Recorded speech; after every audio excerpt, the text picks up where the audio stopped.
is it right that we should be filtering, particularly from Africa, all their most highly trained and highly educated doctors and nurses, Ghana, Sierra Leone?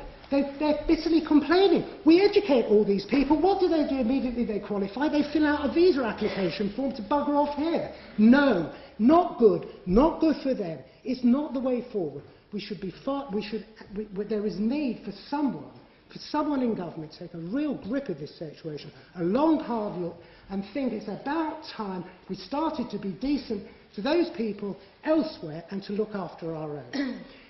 Tony Blair, it was said of him, he didn't like the British working class, so he imported one of his own. There's a lot of truth in that remark, but it also contains a tragedy for this country and a tragedy for many of the poorest countries of the world from which we are filtering labour that we don't need should we have looked after our own. Thank you very much.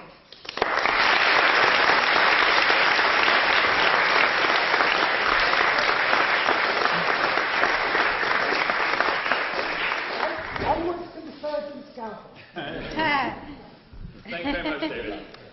Now, I'm sure our next speaker will have something to say about David's comments. That's Viv Reagan. She's Assistant Director at the education charity WorldRight, and she's also a producer of Chew On It Productions. Viv.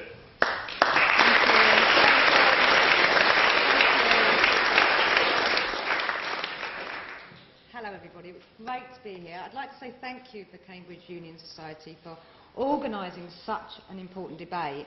But I would also start by saying I don't actually think there is much of a debate about immigration. I think the debate is about managing immigrants. The debate is about how humanely, how nicely we can keep most of them out.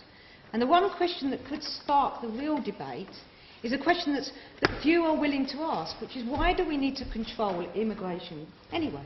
And my answer to that would be we don't.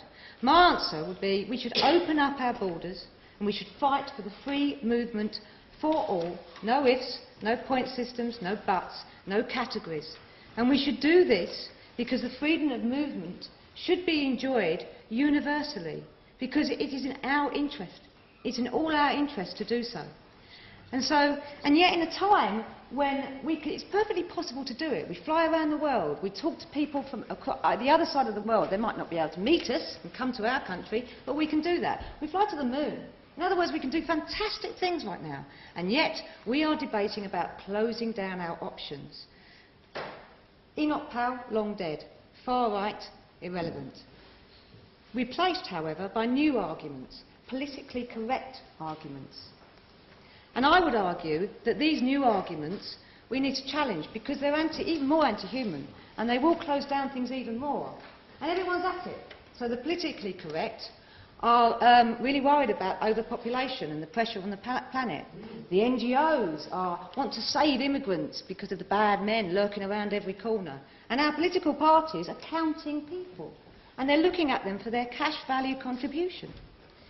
I would argue for the freedom of movement for all from a humanist point of view, where the desire to seek a better life, to move around the world, is the germ of the history-making process.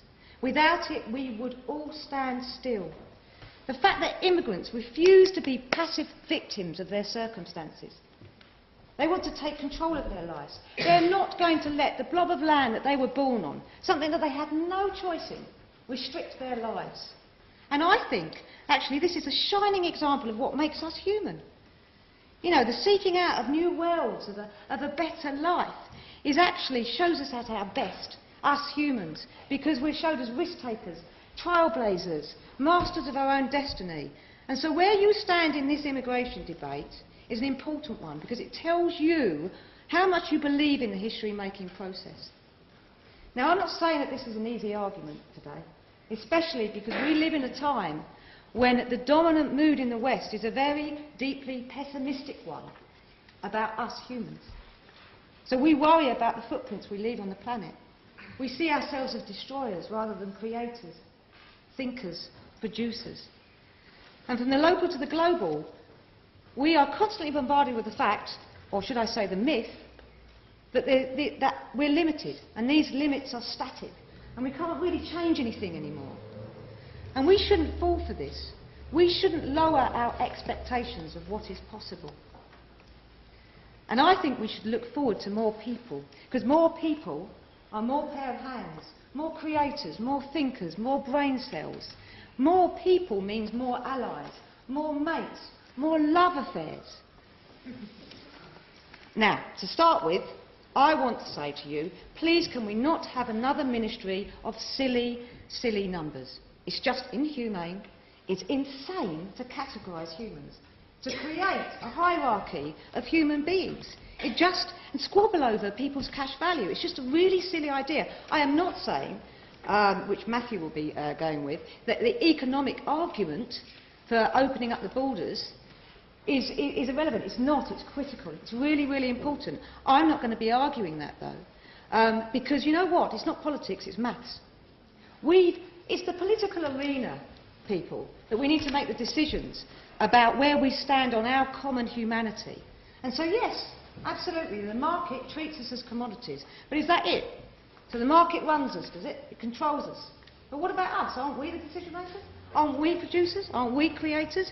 Because you know what? If we say, that's it, we're commodities, and the market values us, then we're all losers.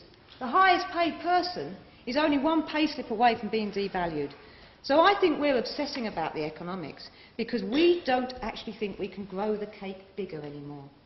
We've lost the idea that we can have more, build more, make more, do more. We've lost it, or we're beginning to lose it. We don't really believe in progress anymore. And all this says is that we're losing our faith, our ability to handle and welcome the absolute world in. And we're actually starting to have a bit of a diminished view of the human potential. Because, you know, even the Pope, you know, that well-known champion of the free people, doesn't hold much stock in crunching numbers. And anyway, how do you decide who's value or not? Who's going to decide that? Because I just think that not fit for purpose means we're slamming the door on unskilled, low-skilled people outside Europe. That means we're denying our opportunity for the next Nobel Prize winner to be with us. It means we're denying the next father of the son of the maybe American president. It means that we're denying all these people, because how can you... We know, don't we, that we can't determine people's life chances, people's potential on their background. That's just nonsense. You can't possibly tell. But the biggest argument to oppose is the one that's quite trendy now, but it's actually quite old. It's an old, old story. And it says something like that there's too many of us and the planet can't cope with a lot of us moving around. And this small island will collapse under the weight of us. It's truly laughable. You know, as somebody who's a humanist, I can't believe anybody turning around to me and say, there's too many of us. Too many of us. That's just ludicrous. I mean, unless you have got a simplistic, one-sided view of people, you've had a history bypass, or you're just a born warrior, it's not something to take seriously. Because who exactly are we going to cut back on? Is anybody here going to commit suicide, just in case the next generation we run out of space? And I'm reminded of P.J. O'Rourke. He did a bit of a social experiment, and he said, Manhattan is the most densely populated area in the world. And if the whole world's population becomes as dense as Manhattan, all it would cover is the former Yugoslavia. And anyway, we can chill out, because Manhattan is a great place to be. Are you taking into account all the land that supplies those people's resources? I mean, you had a planet, the surface area of Manhattan, you couldn't support the whole world then, could you? Or the surface area of the Yugoslav Republic. You need all the land around it as well. It's just because they live within that sphere doesn't mean they don't support it, the whole people.